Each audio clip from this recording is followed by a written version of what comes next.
Fabriqué par Binge Audio.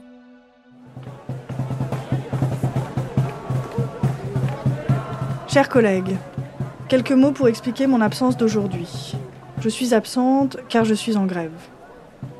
Non seulement la loi de programmation pluriannuelle pour la recherche ne fait aucun cas des armées de précaires qui participent à faire fonctionner les universités, mais les mesures annoncées auront pour conséquence de les augmenter. C'est la première fois, depuis le début de ma trajectoire universitaire, que je prends la parole au sujet des conditions dans lesquelles je travaille, dans lesquelles nous travaillons. J'ai appris à ne pas mentionner ces choses-là, j'ai appris à les isoler du cœur scientifique de mon activité. Depuis quelques mois, la mobilisation fait rage et c'est ce qui m'a poussée à agir. Cette mobilisation, celle des collègues, précaires et titulaires, s'est traduite par la prise de parole de bon nombre d'entre nous. Cette prise de parole m'a libérée, elle m'aide à ne pas me sentir isolée. J'ose maintenant parler de cette situation comme d'une situation collective et politique.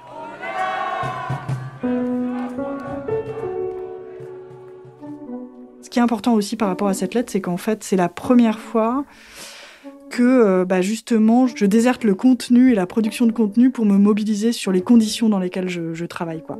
Donc c'était assez vertigineux pour moi de faire ça. Donc j'ai mis longtemps à prendre ma décision parce qu'en fait j'avais hyper envie de participer, ça m'intéressait vraiment beaucoup, puis ça m'aurait permis de formaliser des choses et tout, et en fait finalement je les ai informés que j'allais pas y aller. Il y a un moment donné, en fait, je me suis dit, on peut pas continuer de prétendre que tout va bien alors qu'en fait le navire est en train de couler, quoi. J'ai toujours compartimenté en fait les conditions de travail et les contenus que je produis, quoi. C'est très récent que j'ai décidé de rendre les deux poreux et en fait par exemple d'informer les étudiants des conditions dans lesquelles je travaille, de discuter avec les profs titulaires qui me recrutent des conditions dans lesquelles ils me recrutent. Ça fait plus de 10 ans que je travaille à la fac et ça doit faire 1 an ou 2 que j'ai commencé à prendre la parole là-dessus. Pour ça, moi je trouve ça vraiment fabuleux l'effet que peut avoir la mobilisation collective et en fait la prise de parole collective. Moi, le fait d'entendre des précaires, il y a plusieurs émissions de radio qui ont tourné, il y a plein de podcasts qui ont été faits, il y a plein de petites vidéos qui ont été postées. Et en fait, au début, je me disais, ouais, d'accord, non, mais c'est vrai que c'est bien d'en parler. Mais je me sentais pas directement touchée.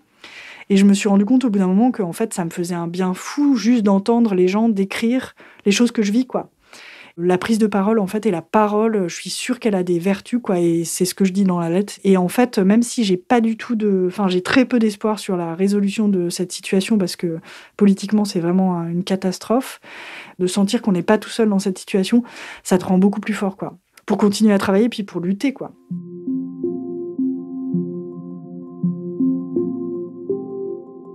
On peut décider de déserter l'université parce que ce qui s'y passe est de plus en plus invivable. Mais quand on reste, comment on la rend habitable ?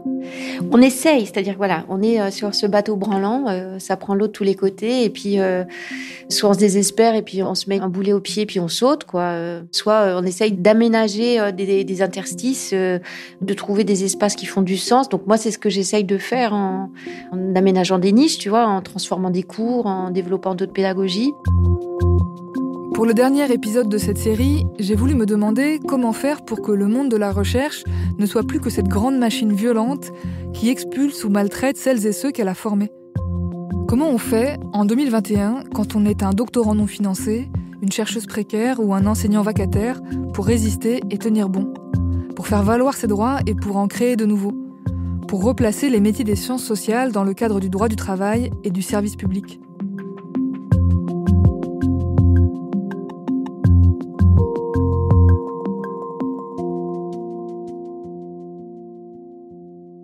Il y a eu toute cette prise de conscience un peu de la précarité du statut ces derniers temps et elle est liée au fait que les précaires se sont mis à parler, quoi, autour de moi. Et c'est pas moi qui ai commencé à parler, quoi. Clairement, j'ai entendu des gens se mettre à parler et ça m'a donné de la force et du courage. Chaque année, en fait, il y a des titulaires que je connais qui m'appellent et qui me disent « Est-ce que tu veux donner un cours à Paris, à Strasbourg, un truc ?» Et en fait, maintenant, je leur explique mon statut et concrètement ce que ça implique pour moi d'accepter ces charges de cours. Et en fait, ils font appel à nous parce qu'ils savent qu'on est spécialistes, parce qu'ils connaissent notre travail et qu'ils savent que ça pourrait être un bénéfice pour leur promotion.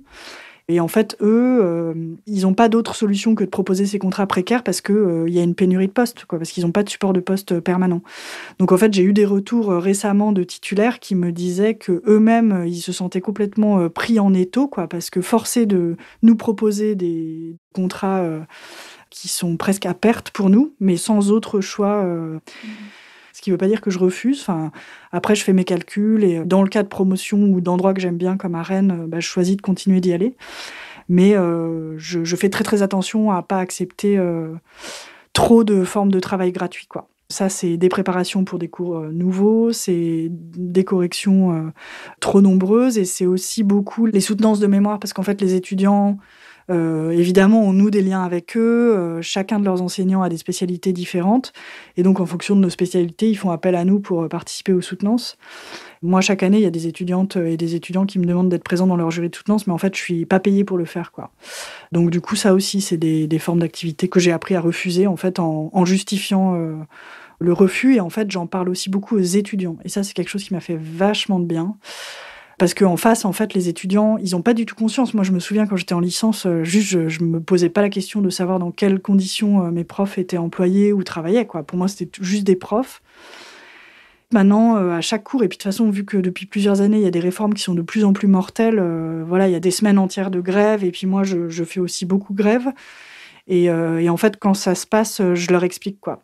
Et maintenant, je commence toujours mes semestres en leur expliquant que je suis précaire, que je leur donne ces enseignements dans le cadre de vacations pour qu'ils sachent aussi que je peux pas, par exemple, répondre à leurs mails immédiatement tout le temps, quoi, parce qu'en fait, sinon, j'ai juste pas de vie et puis je passe ma vie à faire du travail non payé, quoi. J'ai aussi appris à conceptualiser cette notion de travail gratuit, à voir à quel point ça s'appliquait dans mon cas et essayer de réduire ça au maximum tout en essayant de pouvoir continuer cette activité, quoi. Clélia Barbu le dit très bien. La prise de parole, quand elle sort du cadre privé, a des vertus politiques. Prendre la parole, ça brise l'isolement. Ça sort les problèmes de sous le tapis pour les exposer au grand jour et pour demander des comptes, pour demander des changements. Alors même si parler ne change pas immédiatement les choses, ça bouscule un ordre établi, qui fait que ce sont les précaires qui ont honte de leur précarité, et pas les législateurs qui ont honte des conditions de travail qu'ils imposent. Karim Amou, qui est chercheur titulaire, souligne lui aussi l'importance dans le contexte actuel de faire de nos difficultés un sujet de discussion central dans le cadre professionnel. Moi, j'en parle tout le temps, la preuve, j'en parle là, mais j'en parle tout le temps et à tous les niveaux. Professionnaliser son rapport à la recherche pendant le doctorat, ça parle de ça pour moi, c'est-à-dire un engagement professionnel, c'est aussi poser les limites de ce qu'on est prêt à faire dans un cadre. Et jusqu'où on veut aller, jusqu'où on ne veut plus aller. Et c'est douloureux parce qu'on sacrifie potentiellement un rêve, on envisage le fait de sacrifier ce rêve dans le cadre de cette réflexion-là, mais c'est pour prévenir des douleurs bien plus violentes et des désillusions bien plus violentes. Donc la majorité des gens avec qui j'ai fait ma thèse et soutenu ma thèse, ils ne sont pas titulaires aujourd'hui, ils ne sont pas titulaires de l'enseignement supérieur et de la recherche. Il y en a qui sont ingénieurs d'études, il y en a qui sont dans la recherche indépendante associative, il y en a qui sont passés complètement à autre chose. Globalement, je pense que dans les gens que j'ai fréquentés en thèse, il doit y avoir 3-4 maîtres de conf et 2-3 chercheurs CNRS et chercheuses CNRS. C'est pas beaucoup, donc, c'est une petite dizaine. Donc, on en parlait tout le temps, c'était quelque chose de super important. Sauf que prendre la parole pour nourrir une lutte politique, ce n'est pas un choix évident parmi les précaires de l'université. La plupart des gens qui m'ont écrit pour me raconter leur histoire m'ont demandé d'anonymiser tout aspect de leur témoignage qui pourrait les identifier. Notez cependant que je tiens à ce que tout ça reste anonyme. Je souhaiterais simplement que mes données soient anonymisées pour ne pas que mes amis se reconnaissent frontalement et brutalement dans mon témoignage. Même de façon anonyme, dans des milieux si petits, on peut être reconnu. Je craignais que cela nuise à la poursuite de ma carrière. Il est important pour moi que ces 3 institutions ne puissent pas savoir que je parle d'elles, car elles pourraient trop vite me reconnaître vu mon témoignage. Ce n'est pas à moi de ressentir de la honte. Aussi, j'assume complètement et je suis fier maintenant de mon choix. Pour le journaliste Olivier Monod, cette réticence très partagée à témoigner en son nom est révélatrice. C'est en fait impacter ses chances de réussir derrière le concours, c'est être mal vu derrière.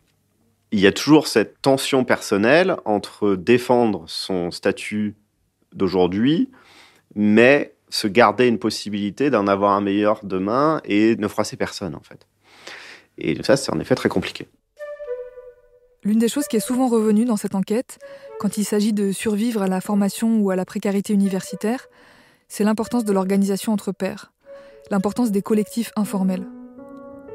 Quand on est doctorante, cette organisation permet de pallier l'inexistence de formations professionnelles à la recherche. On était nombreuses, pendant mes années de thèse, à inventer ce genre de cadre de travail et de sociabilité. C'était un réflexe très largement partagé. Ça allait des rendez-vous quotidiens à la bibliothèque, au fait de se rappeler les unes les autres, de prendre des pauses, à se relire des chapitres, des articles, ou à répéter des interventions orales devant les autres. Avec 2 de mes amies doctorantes, on a même emménagé ensemble. Et je sais qu'on n'a pas été les seuls à faire ça. Et franchement, je ne suis pas certaine que j'aurais terminé ma thèse si mes copines n'avaient pas été là, si on n'avait pas réussi à créer ensemble cet espace de survie et de vie. Et c'est hyper important qu'il y ait des espaces entre pairs à tous les niveaux. Dès le master, avoir un espace de discussion entre titulaires et non titulaires sur les travaux. Toute la question, c'est comment est-ce qu'on va construire que ce soit un espace encourageant, bienveillant et qui fait avancer, ou un espace d'humiliation. Tous les collectifs peuvent être des espaces d'humiliation aussi, en fait. C'est vraiment, donc, ça va être des assemblées générales de laboratoire, ça va être des sessions d'écriture, 1 mois, 2 mois d'écriture chez les unes ou chez les autres pendant l'été. Je dis vraiment la même chose aussi pour mon parcours de thèse, c'est-à-dire il y a un moment où les choses se sont socialisées collectivement. En fait, ça allait toujours ensemble, collectif de travail et collectif politique. Donc, c'était aussi devenir un collectif où on se soutient dans l'écriture ou dans nos recherches et on se relie. C'était aussi avoir le même collectif pour construire des revendications auprès du laboratoire pour obtenir une salle des doctorants. Parce que là où j'ai fait ma thèse, il n'y avait pas de salle de doctorants. Mais à la fin de ma thèse, il y avait une salle des doctorants. Et juste, on n'existait qu'à partir du moment où on existait collectivement.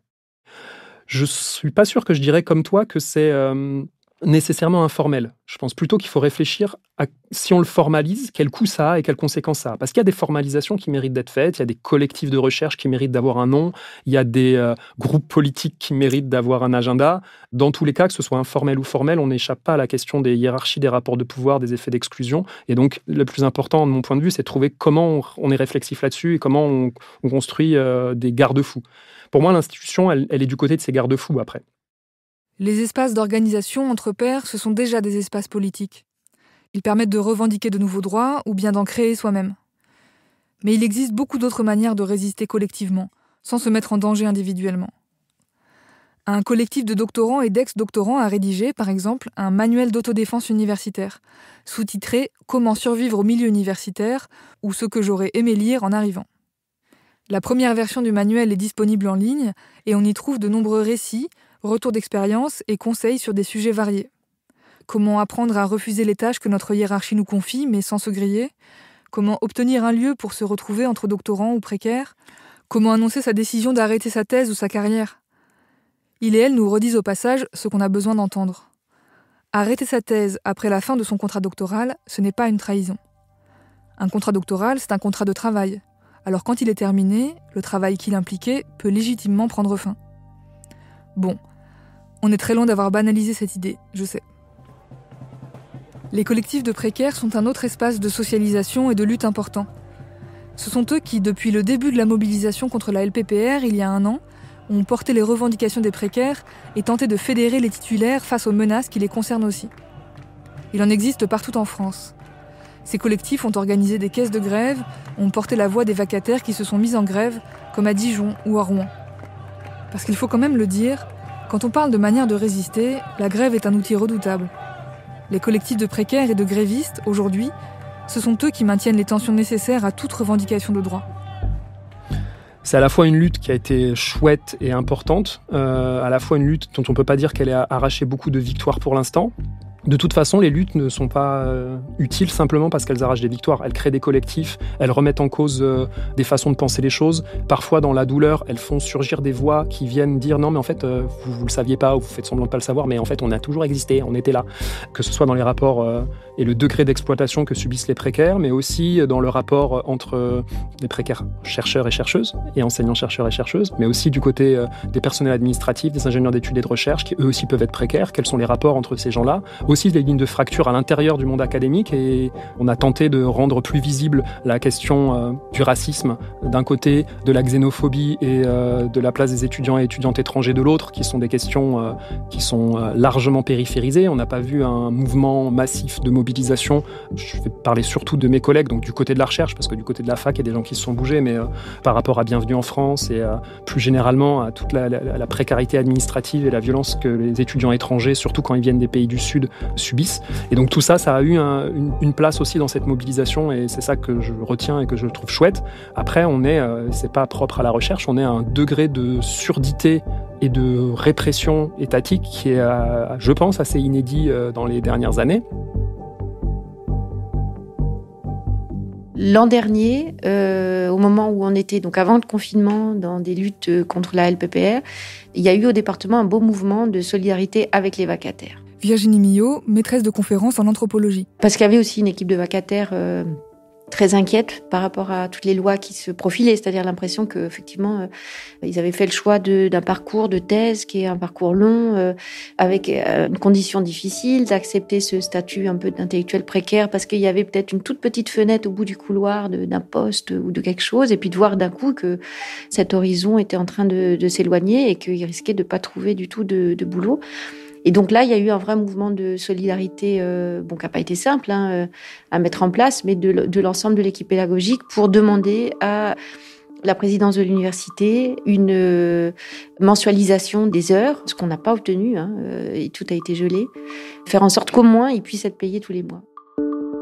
La LPPR a été adoptée à la fin de l'année 2020, mais la lutte des enseignants-chercheurs précaires et titulaires est loin d'être terminée.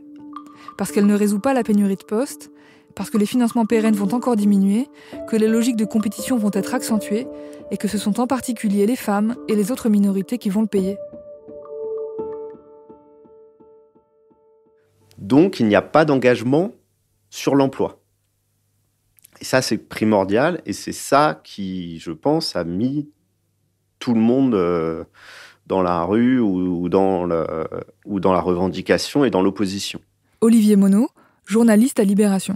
Ce qu'on va proposer aux gens, ce sont des contrats dits de mission, donc des contrats qui seront supposés s'arrêter à la fin de la mission. Alors, on imagine qu'un laboratoire obtient un financement pour 5 ans. Si vous êtes pris là-dessus, vous avez un contrat qui s'arrêtera au bout de 5 ans, sauf si le laboratoire trouve un autre moyen de poursuivre le financement. Donc en fait, c'est pas un CDD parce qu'on peut continuer, c'est pas un CDI parce qu'il peut s'arrêter. La mobilisation va aussi continuer parce que la LPPR ne prévoit aucune mesure pour l'enseignement. Rien pour les enseignants, rien pour les étudiants qui font depuis 1 an les frais de la crise sanitaire. On les voit, les files d'attente immenses aux distributions alimentaires. Et on les compte, les suicides d'étudiants qui ont lieu partout en France. Et on la voit, la ministre, leur proposer une consultation gratuite avec un psychologue. Une seule consultation.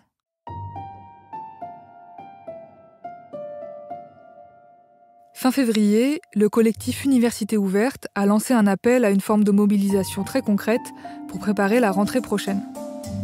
Nous appelons les titulaires de l'ESR à refuser d'assurer des heures de cours complémentaires à la rentrée ou de recruter des vacataires, de manière à faire pression sur le ministère et obtenir des postes de titulaires et des financements doctoraux plus nombreux et plus longs, à la hauteur des besoins de l'enseignement supérieur public.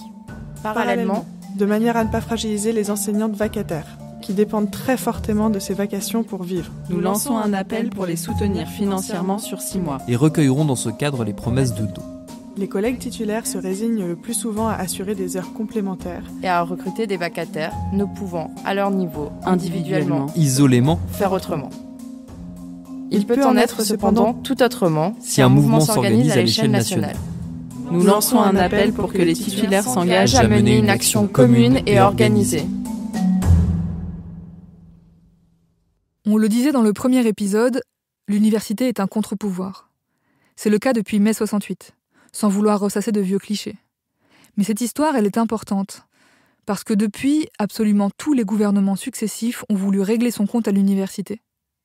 Et chaque fois, il a été question des trop nombreuses critiques sociales et des mouvements sociaux qui naissaient entre ces murs, dans les couloirs, sur les campus, dans les amphis. Le mépris ressenti par les universités de la part des hommes politiques, il se traduit de beaucoup de manières différentes. En France, on est clairement dans ce paradoxe-là, que le principal opérateur d'enseignement supérieur et de recherche, ce sont les universités. Et la plupart des élites françaises n'y ont quasiment pas mis les pieds. Par en droit et en médecine, où on peut avoir encore des gens qui font politique après avoir fait droit et médecine, la plupart qui ont fait des grandes écoles et l'ENA ne connaissent pas l'université, en ont une image d'Épinal. Mi-février, une pétition publiée par le journal Le Monde demandait la démission de Frédérique Vidal, actuel ministre de l'Enseignement supérieur, de la Recherche et de l'Innovation. La pétition a rapidement réuni les signatures de plus de 20 000 chercheurs et chercheuses de toutes les disciplines. La ministre restera probablement dans les mémoires comme celle qui a voulu commanditer une grande enquête pour vérifier quelles recherches se rendaient coupables de promulguer l'idéologie islamo-gauchiste. C'est tout un concept. Ce n'est pas la première fois que les gouvernements veulent nettoyer les universités. Les cibles changent avec les époques. Cette fois, ce sont les études postcoloniales, les travaux portant sur les discriminations raciales, les études de genre et l'intersectionnalité qui sont mises en cause. Et il faudrait que ce soit le CNRS qui enquête sur ses propres chercheurs. Pourtant, on l'a assez entendu au cours de ces 4 épisodes, ce n'est pas comme si le CNRS recrutait tous ceux qui se présentaient à sa porte avec des idées plus ou moins bien ficelées. Selon Frédérique Vidal, il faudrait séparer ce qui relève de la recherche académique de ce qui relève du militantisme et de l'opinion. Franchement, on se demande dans quel monde vivent ces gens qui nous gouvernent et qui pensent que les réflexions intellectuelles se développent sans être nourries par des idées politiques. Mais à quel moment de l'histoire a-t-elle existé la recherche neutre que la ministre semble appeler de ses vœux ? Les chercheurs en sciences sociales seraient censés décrire les phénomènes sociaux, décrire la société, mais surtout pas la critiquer. Surtout pas avoir un avis, surtout pas mentionner les rapports de pouvoir qu'ils observent. Il et elle devraient écrire sur le racisme, mais surtout pas pour dire qu'il est structurel. Il et elle devraient être historiennes, mais surtout pas pour faire l'examen critique de notre histoire coloniale. On ne va pas empêcher les gens de penser, et on ne va pas empêcher les gens de penser librement, et on ne va pas empêcher les gens d'enquêter. On ne peut que leur pourrir la vie à le faire. Donc la recherche, au sens où on l'entend, comme construction de savoir émancipateur, l'enseignement comme transmission de savoir, c'est des choses qui vont se faire. Si ce n'est pas dans l'institution académique et académique publique, ça se fera à ses marges, à ses périphéries, ça se fait déjà là en fait. Moi aussi, je pense que les chercheuses et les chercheurs en sciences sociales vont continuer à critiquer, à politiser le monde qui les entoure. Ils continueront à être des petits cailloux dans notre chaussure. Je pense aussi que la prochaine fois que vous entendrez parler d'une manifestation de chercheurs, vous pourriez aussi bien vous joindre à eux. Parce qu'en défendant leur métier, c'est votre capacité à porter un regard critique sur le monde que les chercheurs protègent. Et quand les conditions de travail des enseignants se dégradent, ce sont les étudiants qui en pâtissent, parce qu'ils reçoivent une formation moins complète, moins riche, moins nuancée. Quand les chercheurs disparaissent dans une société, c'est nous tous, nous toutes qui en faisons les frais. Ce serait dommage que quand on allume la radio le matin, il n'y ait plus personne pour contredire un invité puissant, mais ignorant.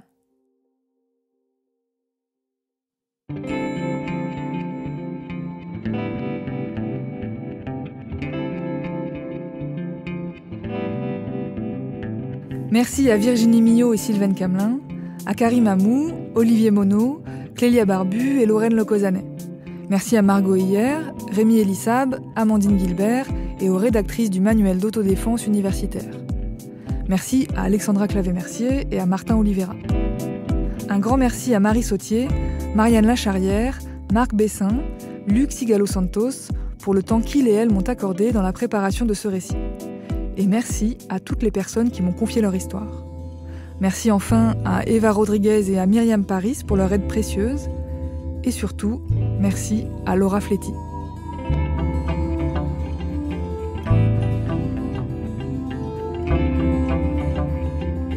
Merci à Nora Benaroche-Orsoni pour cette série réalisée par Alexandre Ferreira pour Programme B qui, comme chacun sait, est un podcast de Binge Audio préparé par Lauren Bess. Abonnez-vous sur votre appli de podcast préféré pour ne manquer aucun de nos épisodes. Facebook, Twitter, Instagram pour nous parler. Et à lundi pour un nouvel épisode.